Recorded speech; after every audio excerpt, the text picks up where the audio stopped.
আমাদের কাছে গোপন খবর আসে যোগেন্দ্রনগর এলাকাতে অ্যাকচুয়ালি বনকুমারী বাজারে একটা জায়গাতে তীর জুয়া খেলা চলছে। আরেকটা হলো আমাদের ইয়েতে সেন্ট্রাল রোডের এলাকাতে, দুটো জায়গাতে তীর জুয়া খেলা হচ্ছে। খবরের ভিত্তিতে আমি এবং আমার থানার সাব ইন্সপেক্টর নারায়ণ দেব এবং অন্যান্য স্টাফরা তৎক্ষণাৎ আমরা ছুটে যাই। অ্যাকর্ডিংলি আমরা গিয়ে খবরটা সত্যতা যাচাই পাই, এখানে সত্যি তীর জুয়া খেলছে। আমরা ওইখানে 6 জন বনকুমারী বাজার থেকে 6 জন যারা টোটালি এরো গ্যামলিংয়ের সাথে যুক্ত তাদেরকে আমরা অ্যারেস্ট করেছি। আবার থেকে এই সেন্ট্রাল রোডের থেকেও আরও 5 জন, টোটাল আমরা 11 জন জুয়ারিকে আমরা অ্যারেস্ট করেছি। সাথে তাদের কাছে যে গ্যামলিং মানি টোটাল 11,580 টাকা গ্যামলিং মানি, ওটাও আমরা সিজ করেছি।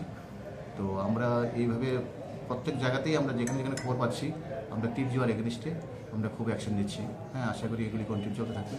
আমরা অনেকটা এটা তীর জুয়ার প্রতি মানুষের আসক্তিটা অনেকটা কমবো চেষ্টা করি। শহর জুড়ে দেখা যাচ্ছে একটা জুয়ার একটা বড় একটা র্যাকেট চলছে, সেই বিষয়ে আপনারা কী পদক্ষেপ নিচ্ছেন?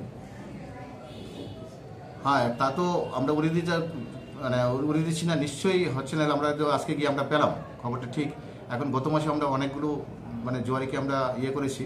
তো আমরা যখনই যেখানে পাচ্ছি খবর পাচ্ছি আমরা টোটালি আমরা মোবাইলে একটা চক্র থাকে। অ্যাকচুয়ালি ব্যাপারটা অনেক টাফ হয়ে যাচ্ছে, সবাই মোবাইলে খেলে।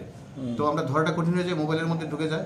তো শরীরে মোবাইলে খেলা হয়, এই বিষয়টা আমরা একটু হয়। কিন্তু হাওয়ার আমরা কন্টিনিউ চেষ্টা করে যাচ্ছি। আশা করি এভাবে চেষ্টা করে যালে আমরা আস্তে আস্তে এটা থেকে করতে পারবো।